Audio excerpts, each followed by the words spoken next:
Tu te sens pas bien dans ton couple et malgré ça, tu restes quand même avec celui ou celle avec qui tu partages ta vie. Et il peut y avoir plusieurs raisons à cela. Et justement, j'en ai répertorié 5 qui reviennent le plus souvent. Les enfants, un crédit ou un bien immobilier, le sens de l'engagement, le sentiment d'être prisonnier de l'autre, ou encore le regard des gens. Ça me fait penser à ces phrases qui ressortent souvent de nos bouches comme j'aimerais tant être heureux, vivement les jours meilleurs. Mais si tu fais ce choix de vivre un calvaire dans le couple et que tu attends que les jours meilleurs arrivent, il faut que tu comprennes que ta vie n'est pas une salle d'attente dans laquelle un beau jour une personne ouvrira la porte et dira ça y est, c'est ton tour de quitter cette pièce. La porte, elle est là.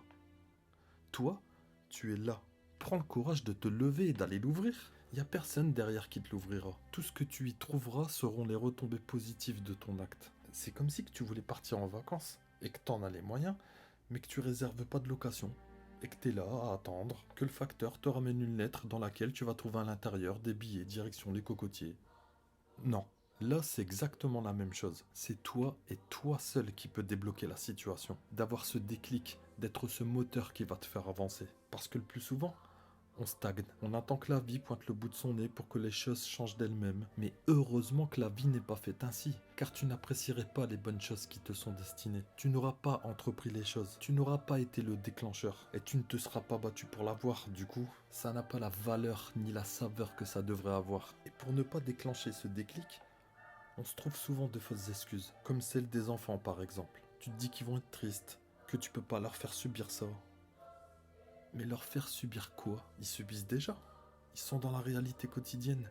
Ils palpent l'ambiance. Ils ont peut-être même des boules au ventre, mais ils ne disent rien, car eux non plus ne veulent pas te blesser. Un cercle vicieux. Donc, qu'un enfant pense de cette manière, ok, c'est un enfant, il connaît pas encore la vie.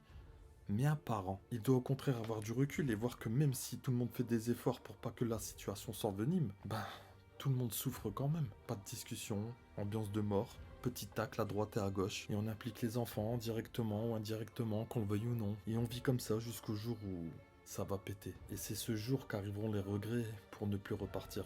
La seconde excuse qui ressort le plus souvent est les biens communs. Là, c'est encore moins grave que les enfants car on ne parle pas d'humains. Ça se règle. Ce n'est que du matériel. Et oui, c'est chiant car il faut négocier dans une ambiance de règlement de compte entre gangs, mais il faut passer par là. La route du bonheur est parsemée d'embûches et d'obstacles. Ça serait trop facile sinon, et ça serait à la portée de tout le monde. Et si l'autre complique les choses, il y a la justice. La troisième excuse, c'est le sens de l'engagement. Le fait que tu as des principes et des valeurs et que quand tu t'engages, c'est pour la vie. En gros que tu l'as voulu, tu l'as eu. Et content pas content, c'est la même. A noter que ce sens du sacrifice peut provenir soit d'un conflit de loyauté, soit une sorte d'auto-punition à cause de la mauvaise image qu'on a de soi. Mais si on regarde un peu ce sens de l'engagement, il va où?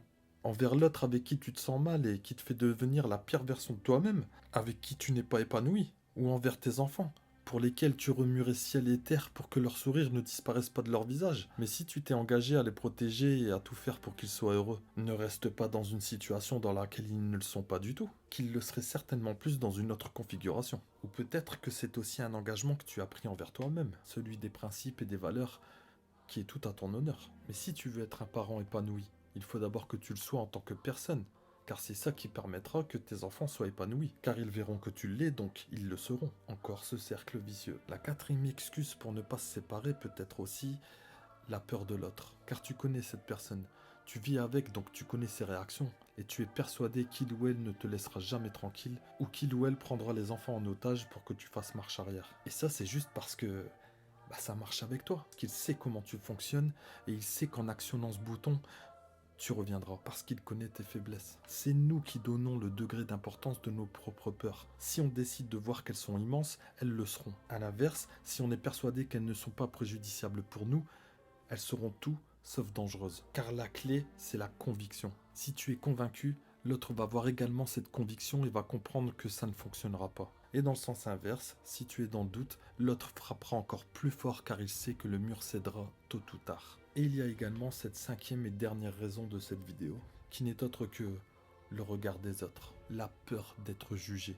C'est quand même dingue que nos peurs peuvent nous paralyser à ce point. Tout ça pour les autres, qui n'ont aucun pouvoir sur nos vies, et qui en plus font la leur. Le pire, c'est qu'on arrive à se persuader que un tel ou un tel dira ou pensera ça, alors que c'est même pas encore arrivé dans la réalité. Il y a une chose qui est véridique, C'est qu'autour de nous, on voit beaucoup de couples modèles en apparence, mais au final, on ne sait pas ce qui se passe quand la porte est fermée.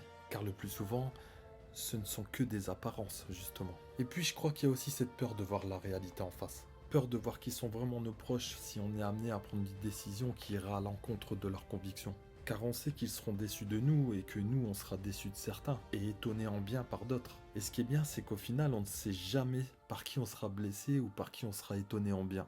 Car c'est dans les épreuves qu'on sait qui est vraiment qui. Et c'est justement bien de pouvoir le vérifier dans la réalité. Mais au final, on vit mieux quand on sait sur qui on peut compter vraiment. Et quand nos pensées sont en adéquation avec nos actes. Car on vit dans la réalité. Et même si elle est triste, on ne se voile pas la face. On accepte. Et c'est pour ça aussi qu'il ne faut pas avoir peur de faire les choses. Car les gens qui t'aiment vraiment te soutiendront. Surtout si c'est pour ton bien ou celui de tes enfants. Si tu n'oses pas franchir le cap alors que tu devrais le faire, dis-toi qu'en restant tu participes peut-être à entretenir un foyer malheureux dans lequel tu fais partie. Que des problèmes matériels ne devraient pas être un frein. Que ce que tu vivras après avoir pris cette décision ne sera pas pire que ce que tu vis actuellement. Bien au contraire même. Et qu'au final, tu les respectes bien les engagements que tu as faits pour les gens que tu aimes et surtout pour toi-même. Et que les gens qui t'aiment ne veulent que ton bien et ne changeront pas l'image qu'ils ont de toi. Ne t'enferme pas dans une prison dans laquelle tu n'as aucune peine à purger. Et qu'aucune personne n'a un droit sur tes libertés de penser ou d'agir.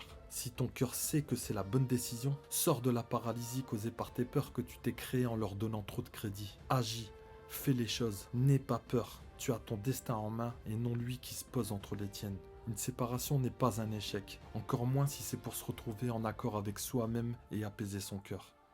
Et celui des siens. Et que ce genre d'expérience de vie te permet de devenir une meilleure version de toi-même. Et de savoir vraiment quel chemin tu souhaites emprunter et surtout, à l'avenir, de savoir comment éviter les embûches. Donc il ne te reste plus qu'à arrêter d'être dans l'attentisme, de te lever, d'aller ouvrir cette porte et de ne pas avoir peur de l'inconnu. Car une fois dans l'autre pièce, ce ne seront que des murs que tu décoreras à ton goût, dans lesquels tu te sentiras chez toi, apaisé et épanoui.